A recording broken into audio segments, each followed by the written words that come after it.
Also, we should discourage people from dumping refuse in open places, as this will encourage the breeding of flies, which are agents of dissemination of cholera infection. Therefore, a clean environment will prevent the outbreak of cholera, typhoid, and other waterborne diseases.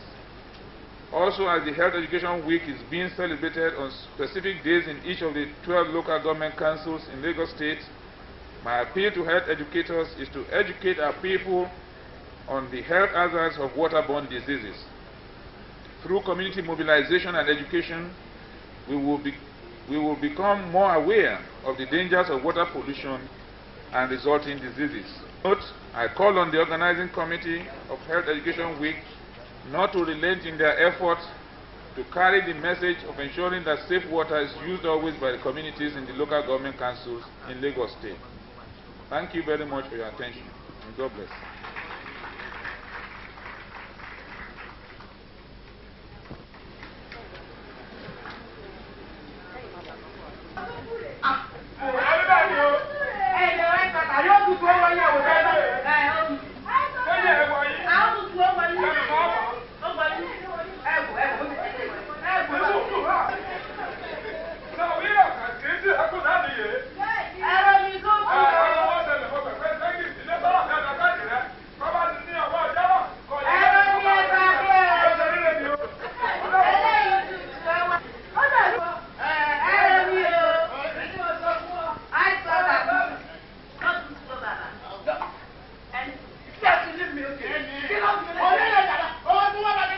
Guests this morning on the occasion of your Health Week, which has as its theme, Water Kills, Water Saves. I find this theme very relevant to our present environment. As you are aware, there is abundance of water within our state, both in terms of streams and numerous rivers that flow through our communities. But the question is, how safe are these water and sources of water supply for human consumption? There is need to improve on the distribution of the network of pipe-borne water throughout Lagos State. Members of our various community, especially our leaders and industrialists, should assist the government in providing borehole water facilities in areas within which they have the factories sited. There is no doubt the government is aware of pollution of water from industrial discharges, and efforts are being made to control this effluents. I must stress here that the most important aspect of the prevention of waterborne diseases lies in the improvement of the habit and lifestyle of our people.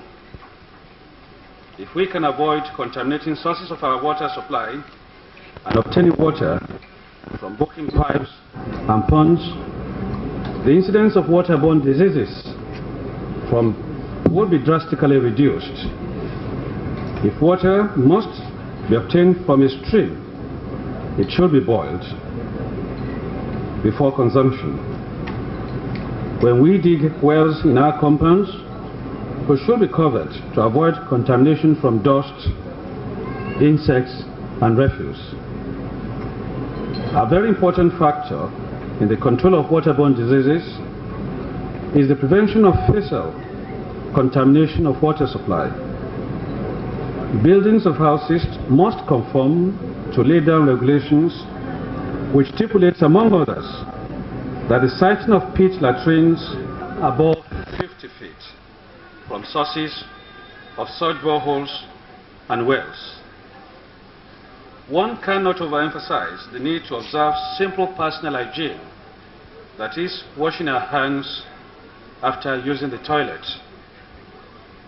At community level, there should be increased public awareness and education on these measures, which will go a long way in preventing waterborne diseases.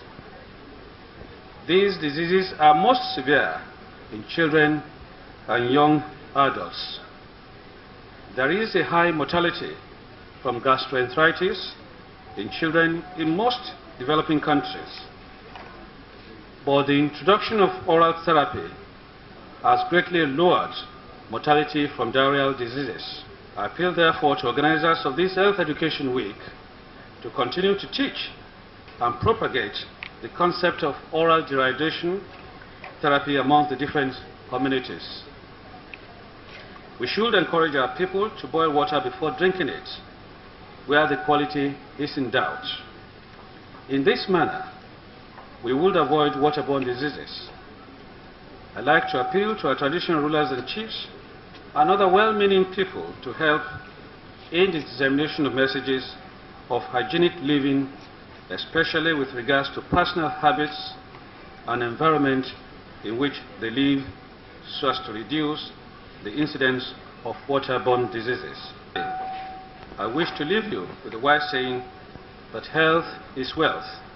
A healthy nation is an economically buoyant nation. I thank you all for your attention. Let's make our society a healthy one. Kí Commissioner fún ètò ìlera, mo kí àwọn àlàyé àti ẹ̀yin ìjòyè, pàápàá àwọn òṣèlú tó wà ní àárín wa níbí lónìí. Ìdí tí gbogbo wa fi jókòó síbí ni ká wá jíròrò nípa àwọn nǹkan tí àrùn omi tó ń dálẹ̀ fún gbogbo wa. Ní ọ̀sẹ̀ tá a bọ́ sí, orísun nǹkan tí a fẹ́ ṣe ni pé omi bó ṣe jẹ́ pé ó ń fúnni ní nǹkan ẹ̀mí, omi náà ó yára láti pa èèyàn. Nǹkan tí mo wí ni pé nǹkan tá à ń ṣe láti pèsè omi ó láti mọ́ tónítóní. Àwọn nǹkan tó ń fa ikú pani nípa ọ̀rọ̀ omi ni pé àìní ìmọ́tótó, bíi pé ká jáde kúrò nílé ìgbọ̀nsẹ̀ kẹ́lòmí má fọ ọwọ́ ẹ̀, àbí kẹ́lòmí wẹ̀ tán kó jẹ́ ibi tó wẹ̀ sí tòsí ibẹ̀ náà ló ti máa bomi. Pàápàá ẹlòmí àgbẹ́ ṣáláńgá, bẹ́ẹ̀ máa wo ibi tómi tó ti máa mu, omi kànga wà, omi ṣáláńgá àwọnù kànga. Gbogbo àwọn nǹkan tó ń fa àrùn bíi àrùn onígbá méjì, àrùn mùjẹ̀mùjẹ̀, ẹ ti rí nǹkan tó sọ fún wa ń sìn, àwọn lókòlókò, gbogbo àwọn nǹkan báyìí ló ń fa kí àwọn ọmọ wa pàápàá kó má ní àlàáfíà. Nítorí tí àwa bàbá tún lè ṣe gbogbo ìsọ̀rí ibi tá à ń gbé tó mọ́ tónítóní, ẹ rí pé àlàáfíà pàápàá á tó ara. Ìyẹn ni ṣókí nǹkan tí mo sọ. Ẹ ṣé púpọ̀. Ṣùgbọ́n màá gbìyànjú láti sọ eléyìí ní Yorùbá fún àǹfààní àwọn ìyá àti bàbá wa tó ń jókòó síbí. Ẹ ti gbọ́ gbogbo nǹkan tá a ti sọ, ẹ dẹ̀ ti wo àwọn eré wọ̀nyí, eré tán ṣe fún wa àti ewì tán kí fún wa. Pàtàkì inú ẹ̀ ni pé ká gbìyànjú láti rí i pé omi tá a máa mu á jẹ́ ètò dáa, kò ń ṣe omi tí àrùn àti kòkòrò ti wọnú ẹ̀. Nítorí pé omi tí ò bá dáa tá a bá mu, àìsàn ló máa dá sílẹ̀. Pàápàá ní àsìkò yìí tó jẹ́ pé àrùn onígbá méjì ó ń jà káàkiri gbogbo ìlú ní ìwọ̀ ọ̀nà gúúsù. Mo fẹ́ kí lẹ́kọ̀ọ́ sìn àti ní àrùn onígbá méjì púpọ̀, ṣùgbọ́n tá a bá ṣọ́ra, tá a bá ṣe mọ́tótó nípa omi tí a mu, ìṣèṣe mọ́tótó ara àtàyíká wa, ó lè débí o. So mo bẹ̀ yín pé kẹ́ jọ̀wọ́ gbogbo nta sọ́ńbí láàárọ̀ yìí kẹ́ mú wọn lò kẹ́sì bá wa mú ọ̀rọ̀ tá a sọ ń bì lọ pẹ̀lú ìjọba ń lọlé láti sọ fún àwọn tó ń bá yín gbé àwọn ọ̀rẹ́ ojúlùmọ̀ kí olúkálukú kó gbìyànjú láti ṣèmọ́tótó kí àrùn àti àìlera kó lè jìnnà sí wa. Ẹ ṣé púpọ̀.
Yeah, fine, thank you.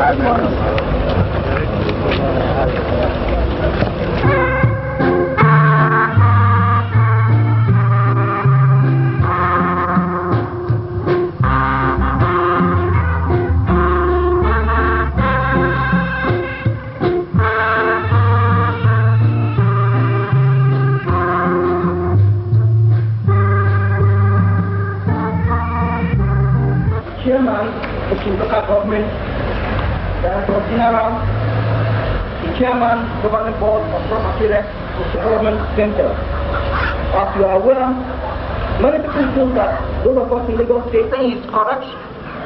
We produce a sizable quantity of rice, maize, vegetable and cassava in Lagos State.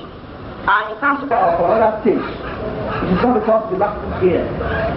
Mr. Gentleman, in terms of mineral resources as well, at this juncture, this is Mr. Gentleman. Mushin Local Government Council, the President, Raw Material Research and Development. It's our pleasure to welcome you all here today on the occasion of the formal, because this center is the first in many other things, especially in the industrial area. Lagos State is a pioneer in the establishment of this center. Not only those who are already in their state, but the community at large are aware of the existence of this center, and I would want them to verify and let us know if it is true, we have bitumen deposits. One says it with all sense of seriousness, because I am aware that the first search for oil in Nigeria was in Lagos State, early this century. I am sure the deposits are there, whether they are commercially viable is another issue. But with bitumen, we need a lot of bitumen in Lagos for our roads. With the heavy rainfall every year, we have to tar our roads again. So if we have bitumen, we won't have to wait for Kaduna refinery before we get our stock of bitumen. Ladies and gentlemen, thank you.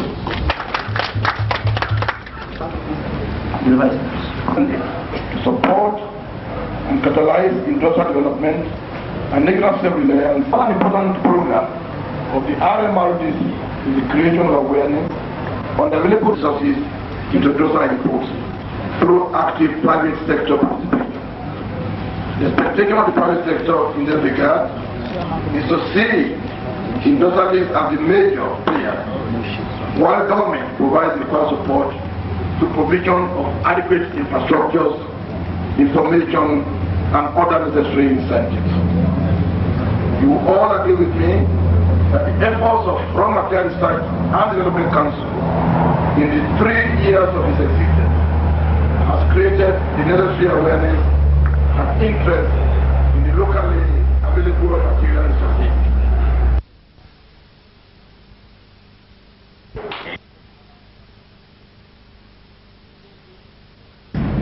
As well as potential industrialists within and outside the state. More importantly, the center is to serve two main purposes. These are to create an awareness among the local industrialists of the potential of the state in terms of available raw materials, to afford local entrepreneurs the opportunity of being acquainted with the equipment required for utilization of identified raw materials. You will recall that the establishment of the Raw Materials Research and Development Council is a fallout of the Structural Adjustment Program, which emphasizes the use of local raw materials rather than imported substitutes by our industries. Since the establishment of the Council, its activities have brought into sharp focus the enormous possibilities open to the country through the available local raw materials. As part of its cardinal functions, the Raw Materials Research and Development Council embarked in conjunction with the state governments on the construction of a raw material display center in each state capital. In pursuance of the objective of the Raw Materials Research and Development Council, I'm aware that Lagos State government happens to be one of the first few states to demonstrate its unalloyed interest in the development of such a center. I'm therefore happy that we are now witnessing, or we are again now witnessing through the commissioning of the state's own center, which is centrally located at Mato Industrial Estate, a haven of small-scale industrialists in Lagos State. I must congratulate the Raw Materials Research and Development Council for its forward-sightedness in adopting a futuristic approach to raw materials development. It is important to know that no nation can develop if it relies substantially on imported raw materials. The much talk about technological transfer, even if it is realizable, cannot take place effectively and efficiently if it relies substantially on imported raw materials. The need to be self-sufficient in the sourcing of raw materials from local industries cannot be overemphasized. I will therefore seize this opportunity to call on all industrialists and entrepreneurs in the state to take full advantage of the various raw materials available by investing in the processing of these raw materials into finished products and intermediate materials for other industries. The state is abundantly blessed with agricultural raw materials. It also has sustainable resources such as silicon, sand for the glass and bottle industries, clay for the red brick industries. The potentials of these raw materials are indeed enormous, and it is for this reason that I hereby implore industrialists and investors to take up the challenge by developing this potential. The state government on its part will offer the necessary support in terms of incentives and infrastructural facilities. As a demonstration of this support, the state government continues to promote the establishment of industrial estates for large, medium, and small-scale industries within the state. Aside from this, government is also looking for a more efficient way of administering the estates and facilitating speedy allocation of industrial land and provision of infrastructural facilities in them. I would like to assure the new industrialists that state government will continue to listen to their yearnings, and that the State Joint Committee on Industry, Commerce, and related matters will continue to promote better understanding and rapport between the state government and the private sector in the state. However, the organized public sector must raise the tempo of its own activities such that it can on its own fund the establishment of industrial estates. I'm assuring the new industrialists that request for land for such development will be considered promptly. Distinguished guests, ladies and gentlemen, the commissioning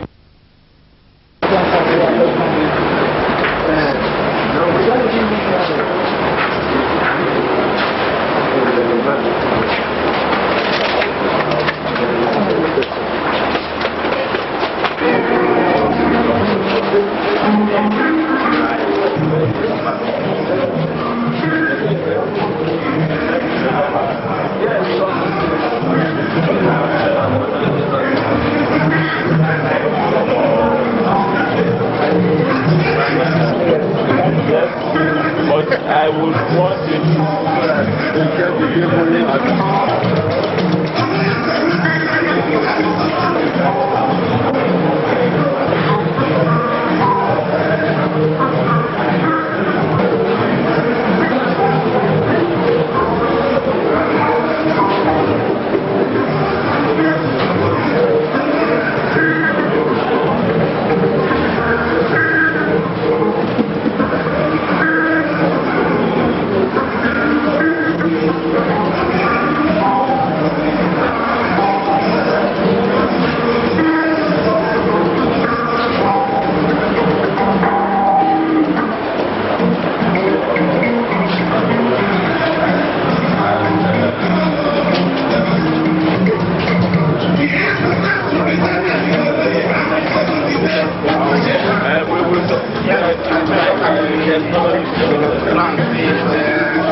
I have some other intentions to tell you. But before then, let me invite the Honorable Commissioner for Infrastructure. Dr. Charles to formally welcome the honorable the military governor of the state, Colonel Raji, cabinet others and chiefs, invited ladies. It is my pleasure to have you here this morning to the 11th annual tree planting Titular State to commence the annual tree planting nationally. And each state government is supposed to simultaneously. But the interesting aspect of our ceremony in Lagos State is that since this ceremony started some 7 years ago, it has been the stereotype model of the military so that we want trees to regenerate. We want them in the quantities we are destroying them. We should not be thinking of one tree alone, but create a wood lot on a yearly basis. And last year we started this experiment. That rather than the military governor come out, we take him to a federal about and let him put just one coconut tree. We should try and create the amount of trees that will look like the amount we are destroying. And we try to now make a wood lot out of the annual ceremony. Last year was our first outing. We have had experience, we have had advantages, and we will use that to make sure that every year the result is progressive. It is my pleasure and inner happiness to welcome you all to this ceremony this morning. And I wish you God's guidance and blessing for responding to our invitation. I welcome the military governor, the deputy military governor, and every other person that is here. The military governor of Lagos State, Honorable Commissioner, distinguished ladies. I'm aware that the deputy governor is not in military uniform. I do not expect to see her in military uniform. That we want to recognize the performance. Like I told you earlier on, this is, and the one we had last year will aspire to do more. This does not mean that others who participated in the campaign didn't do certificate of merit.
It affords me a great pleasure to deliver this good news address at this occasion of the launching of the 11th National Tree Planting Campaign of the Lagos State Chapter, taking place at Aja in Etiosa local government. Prior to the introduction of this campaign, conservation of trees have suffered neglect and retrogression.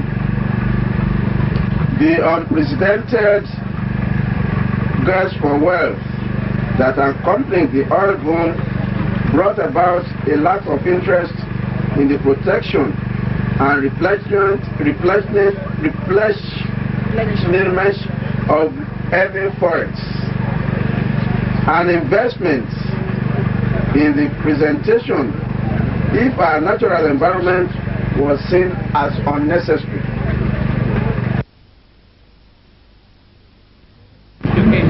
This is very good. I will go back and plan the trip. Let me invite the chief executive of the state for Raji and Razak to deliver it. We make it government.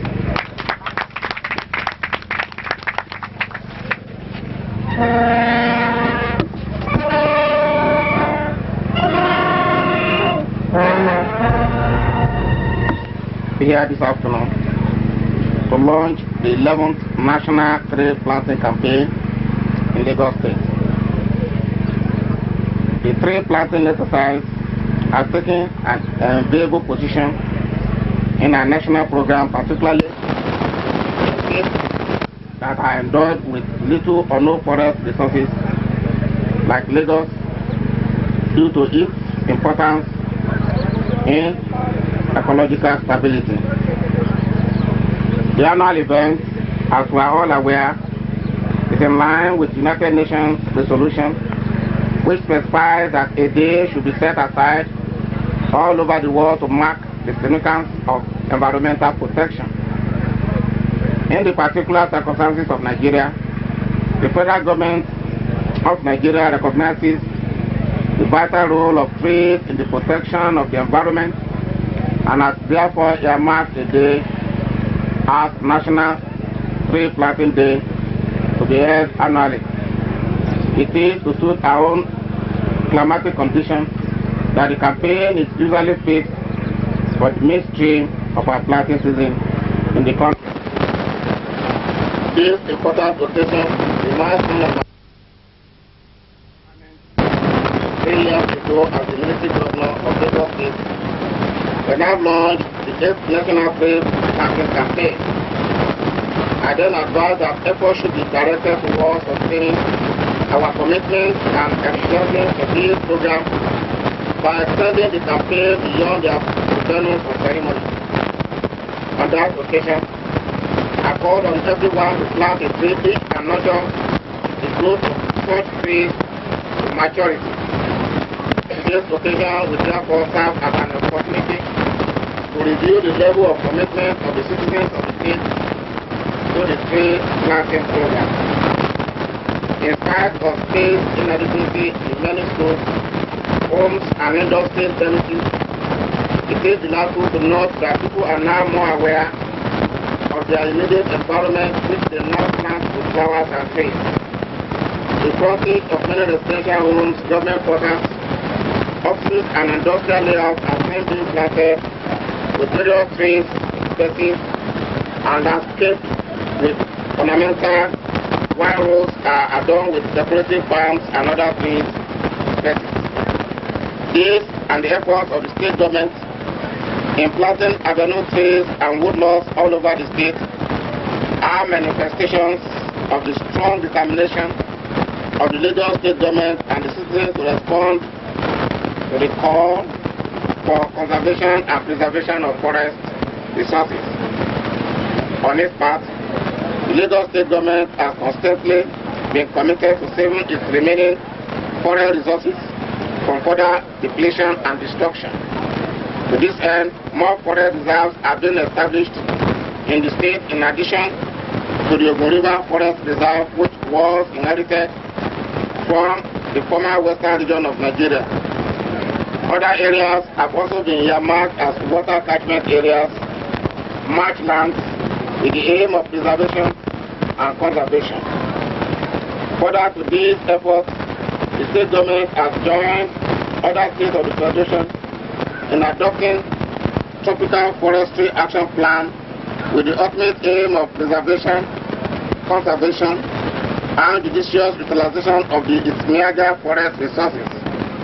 To this end, a sum of 100,000 naira has been provided by the state government for the takeoff of the program. These programs have been constituted in compliance with the federal government's directive. We in Lagos State face a lot of environmental problems that range from pollution to flood and erosion. This led to the recent formation of various committees on environmental protection in the state under the supervision of the Ministry of the Environment and Physical Planning. Among these committees are the State Tree Planting and Beautification Committee. This shows the importance attached to tree planting and the environment by the state government. The importance of trees cannot be overemphasized. They act like filters for the poisonous and destructive chemicals such as carbon monoxide, which are released into the atmosphere in the course of industrial manufacturing process. The erosion by wind and flood, breaking the impact of storms and rains, thereby increasing soil fertility. They are also sources of energy for direct applications, including firewood for fish smoking and cooking. They provide food for food and essential vitamins and extracts from shrubs, herbs, and trees for orthodox and traditional medicines. All the herbs have contributed immensely to the primary health care delivery of the rural dwellers, where about 80% of the population of the country resides. The relentless efforts of individuals and voluntary organizations that have been supportive of government's efforts on conservation and provision of wholesome environment cannot go unnoticed. I therefore seize this opportunity to commend the efforts of the Nigerian Conservation Foundation, Lagos State Horticultural Society, Nature Club of Nigeria, Inner Way Club of Ikeja, Rotary Club, Agidimbi, Pioneers Club of Lagos State for their efforts at complementing government's drive towards creating a better environment. I cannot make special mention of the activities of the Lagos State Horticultural Society and the Nigerian Conservation Foundation on their proposed 20 million naira botanical garden established and resource survey of both Polo de Lagoon and Ogun River Forest Reserve respectively. We wish you every success in the programs and assure you of government support in carrying out these programs. Distinguished guests, ladies and gentlemen, I wish to appeal to you all to plant, protect, and nurture the trees which are of immense benefit for our environment. It is with great pleasure that I hereby launch the 11th annual tree planting campaign here in Lagos State. Thank you and God bless.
Judges Acting Secretary to the State Directors General of 2 additional judges to the State Judiciary.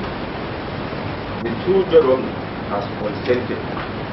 Honorable Justice has served as a judge of while Honorable Justice A.R. Bauchi State Government and experience is needed at this time to complement the first form the swearing-in ceremony.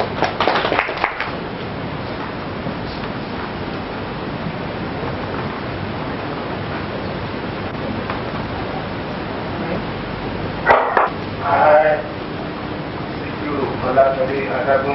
of Lagos State, perform my function and faithfully in accordance that I will not allow my personal interest to influence my official conduct or my official decision.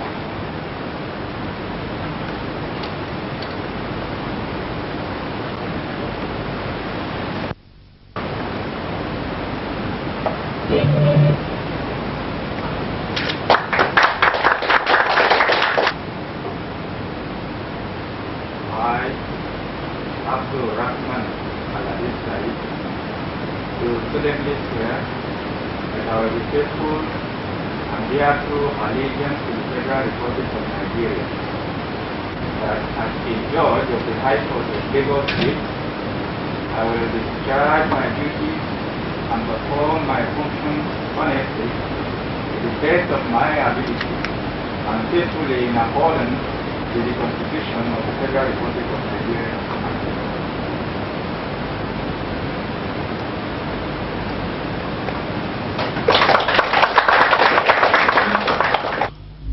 From available record, Honorable Justice Sikiru Olatunde Adagun until this morning was a judge at the Borno State Judiciary, a post he held since 25th November 1980 when he was appointed a judge. On the other hand, Honorable Justice Abdul Rahman Alade Sahid was until this morning a judge in the Raji State Judiciary, where he had been serving since 3rd March 1980 when he was appointed a judge, having previously served as Deputy Chief Registrar of the Supreme Court of Nigeria from February 1983 to 2nd March 1986.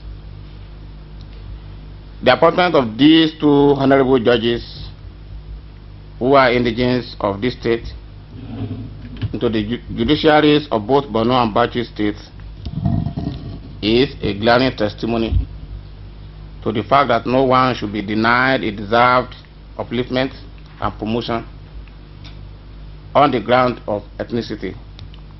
Of recent, there had been outcry of shortage of revenue receipts, which almost grind to a halt the administration of justice in the state. This is due to the delay caused by the printers of our security documents. However, this is over, and it is hoped that all government functionaries will ensure that there is not a repeat performance. The last set volumes of Law of Lagos State were printed in 1973 in order to keep abreast of legislative developments. A new set of volumes of Laws of Lagos State is now being published, and the establishment of the State Law Review Committee is another step toward the same goal. Also, the new Civil Procedural Rules of Lagos State has now been passed by the State Executive Council, thus bringing to an end the prolonged litigation surrounding which has now been happily brought to an end. The government is not unaware of the various complaints against sheriffs and bailiffs in the state, for which the government has taken appropriate action to stem the various abuses practiced by this set of officers.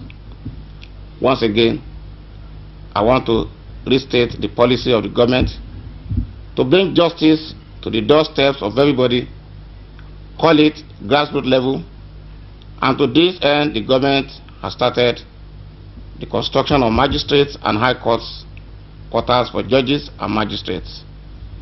It is the intention of the government to do same in all the local governments areas not yet serviced by the judiciary.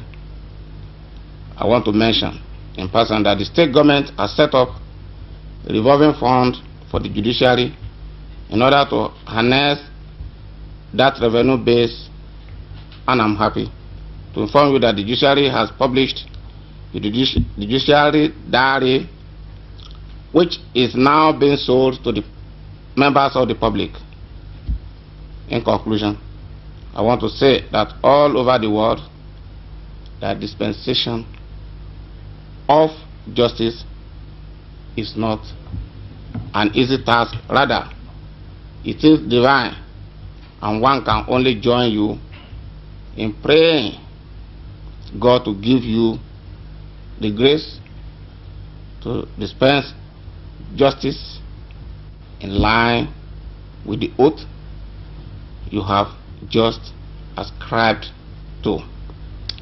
I wish you a happy and successful tenure of office. I thank you all.